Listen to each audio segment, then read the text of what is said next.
Il est 22 heures, mesdames et messieurs, bonjour et nous sommes le dimanche 16 mars 2025. Bienvenue sur Télé Djibouti pour suivre l'actualité des 22 heures au sommaire ce soir.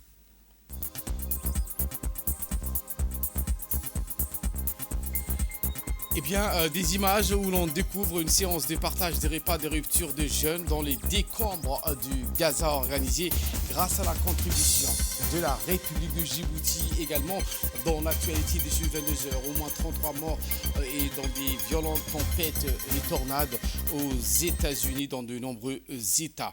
Voilà pour le titre. Merci si vous nous rejoignez sur Télé Djibouti.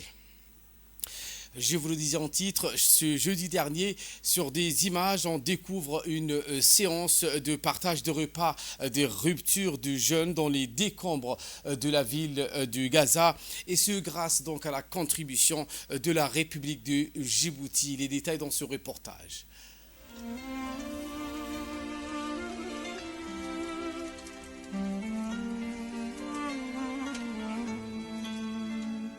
À Gaza, depuis l'accord instaurant une trêve partielle, la guerre se tue sans jamais disparaître dans cette enclave. Assiégée, chaque accalmie semble annoncer la tempête. Pourtant, au milieu des décombres, le ramadan s'impose, fragile lueur d'espoir dans un paysage brisé. Ce jeudi dernier, sur ces images, on découvre une séance de partage des repas, des ruptures de jeûne dans les décombres de Gaza organisées grâce à la contribution de Djibouti. Dans un territoire ravagé par la guerre depuis le 7 octobre 2023, partager un repas avec les Palestiniens dépasse le simple acte de bienfaisance. C'est un message de solidarité de la part de Djibouti, mais aussi une confirmation que Gaza n'est pas seul. Cette initiative s'inscrit dans le cadre du soutien constant apporté par la République de Djibouti sous le leadership éclairé de son président. Son Excellence, M. Ismaël Omar Guelleh, on pointe depuis longtemps dans le soutien à la cause palestinienne. Cet acte de solidarité réaffirme ainsi son engagement indéfectible en faveur des droits légitimes du peuple palestinien. Cette position permanente reflète la volonté de Djibouti de défendre la cause palestinienne sur les scènes régionales et internationales. Fidèle à ses valeurs de solidarité, de justice et de soutien aux causes justes, Djibouti n'a ménagé aucun effort pour appuyer la lutte du peuple palestinien, que ce soit sur le plan politique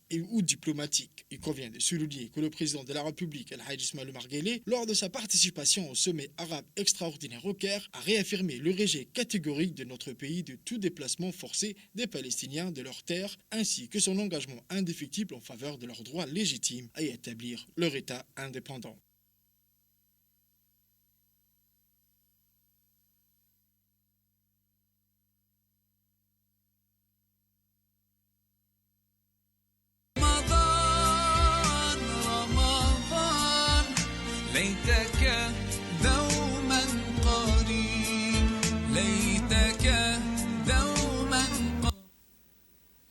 Et voilà qui nous ramène de parler de cet atelier de présentation du cadre des résultats du politique national genre 2024-2030 organisé par le ministère de la Femme et de la Famille au Palais du Peuple.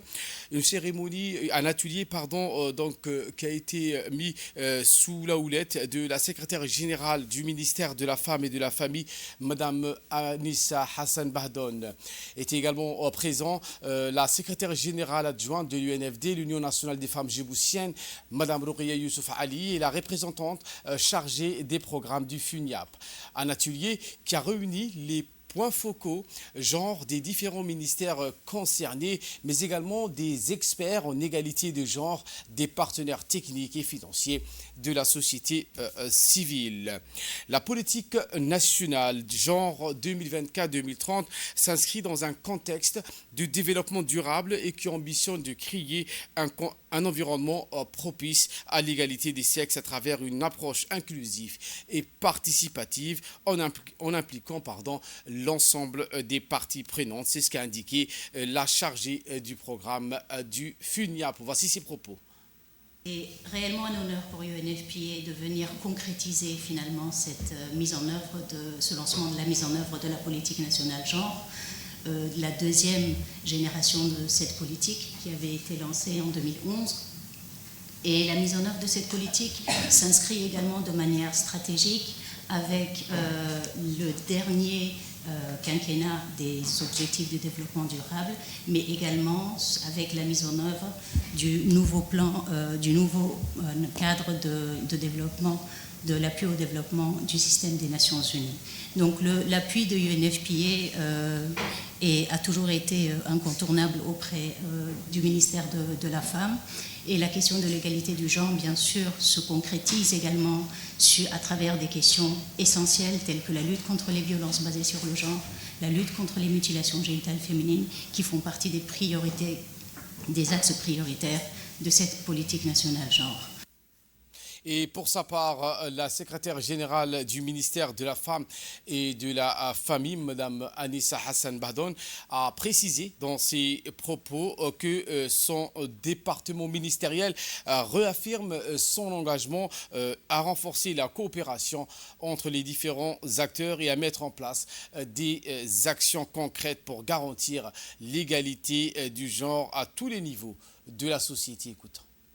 Organisé par la direction de l'Observatoire genre du ministère de la Femme et de la Famille, avec l'appui technique et financier du FUNIAP, vise à renforcer la collaboration interministérielle et celle du système des Nations Unies et à définir des actions concrètes pour une meilleure intégration de la perspective du genre dans la politique publique.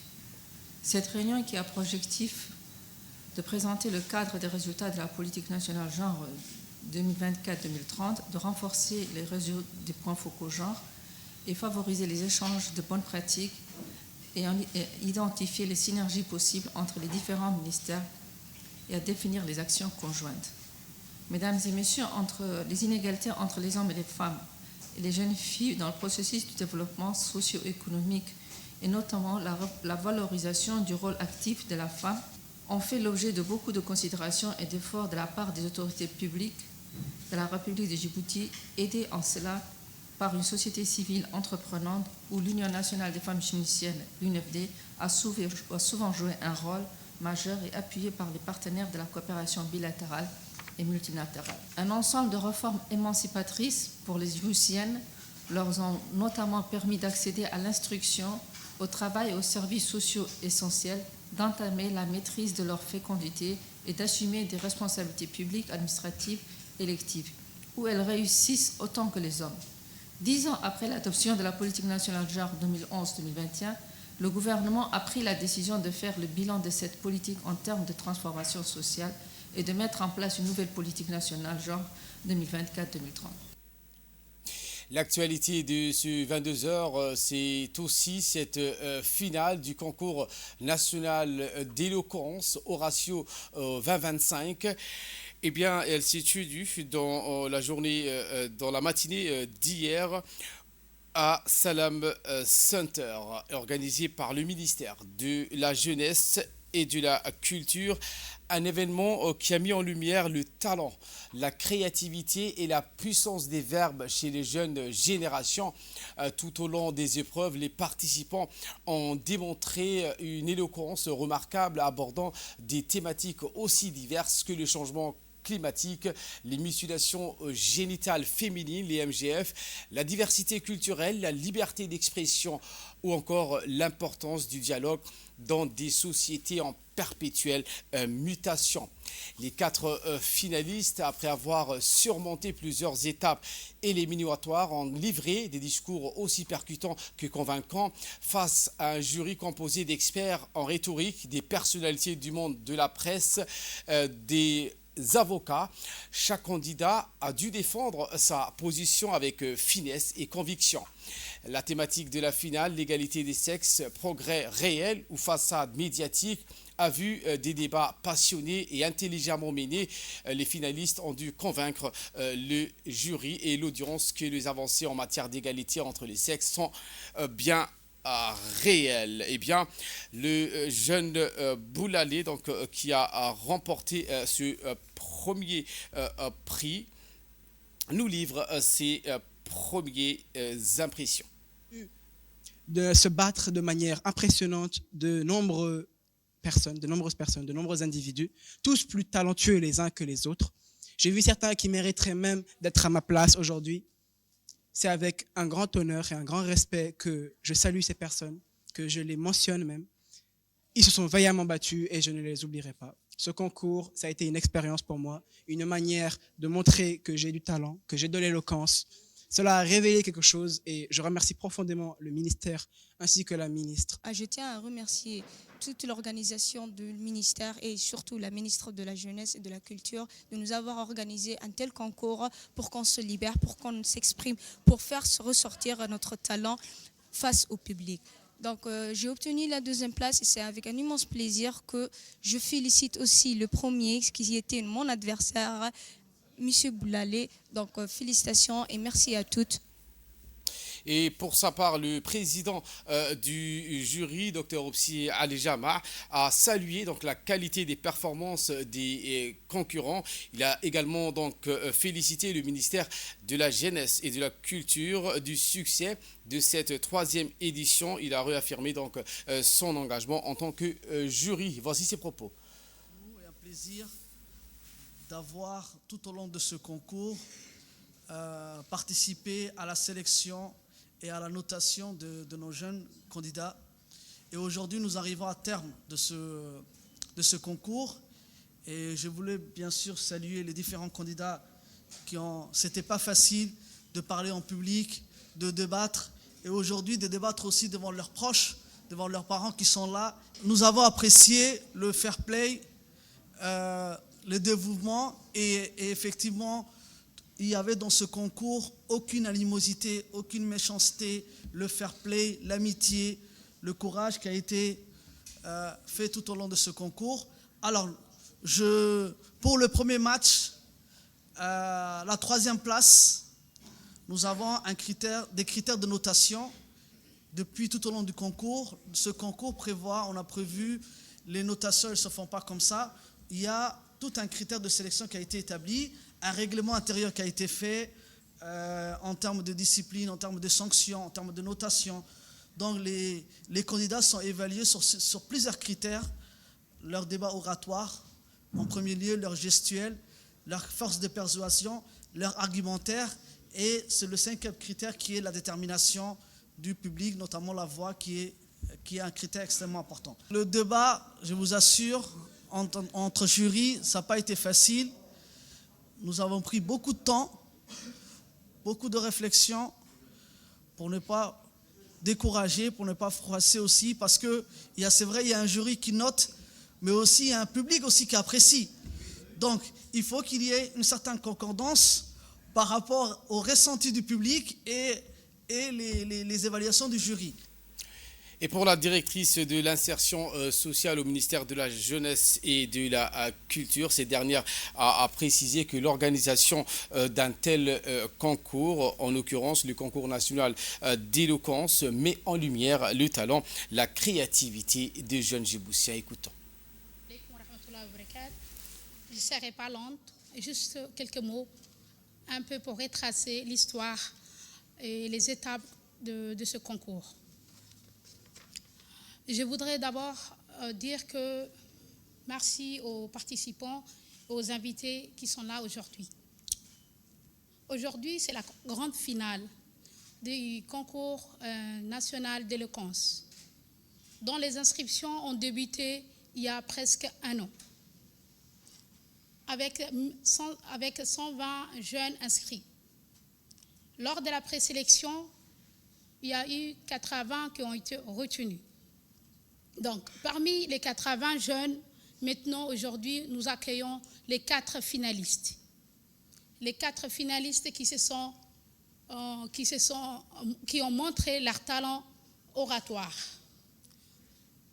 Lors de ce concours, plusieurs thèmes ont été abordés, à commencer par l'MGF, le changement climatique, la diversité culturelle, et sans oublier le problème que les jeunes sont confrontés, à savoir la drogue, des thèmes qui ont été vraiment soigneusement choisis par les organisateurs et le jury. En bref et en image, où le colonel Waïs Omar Baghorri, commandant de la garde-côte djiboutienne, a accueilli au camp de Doralé de la garde-côte djiboutienne une délégation conduite par M.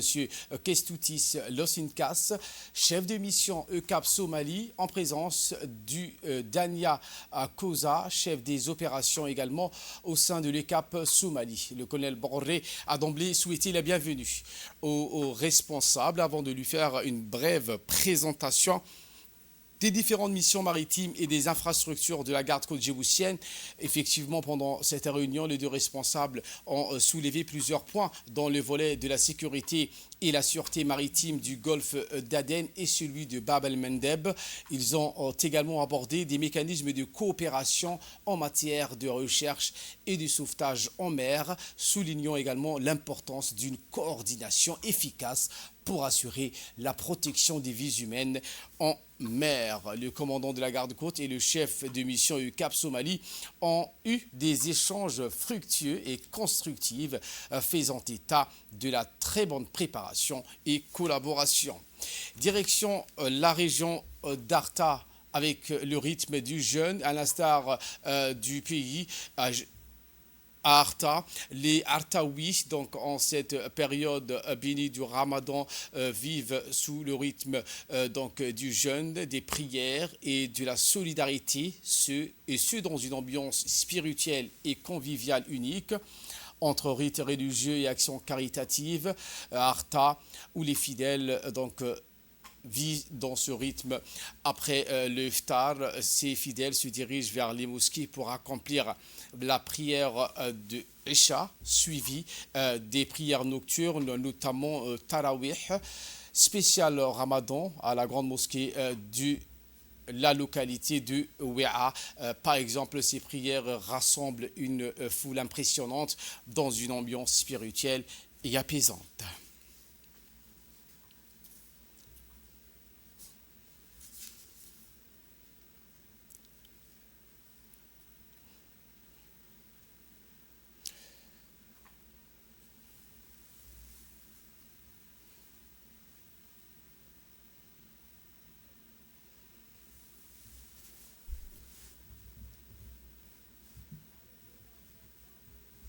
Et à la ville blanche, Tadjoura, pendant ce mois béni du Ramadan, les activités commerciales liées à la vente des fruits connaissent une forte augmentation.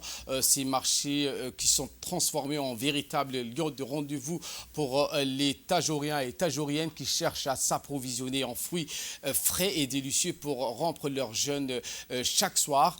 Eh bien, le mois béni du Ramadan, un mois sacré, marqué par la pratique du jeûne pendant la journée, et les fruits jouent un rôle clé dans les repas de l'iftar, le repas du soir. La ville blanche, les commerçants de fruits et légumes profitent de cette période pour diversifier leur offre. Les étals sont remplis des dattes, des figues, des raisins secs, des bananes, comme nous témoigne ce commerçant de la ville blanche. En nouvelle du monde, cette fois, je vous le disais en titre, aux États-Unis avec des tornades meurtrières. Au moins 14 personnes sont mortes lors du passage de tornades dans le centre et le sud des États-Unis. Eh bien, les autorités de l'État de Missouri ont confirmé que c'est une tempête qui va se rajouter dans des États voisins, notamment l'Arkansas. Voilà pour l'essentiel de ce 22h. Merci à vous de nous avoir suivis et très bonne suite des programmes sur Télé Djibouti.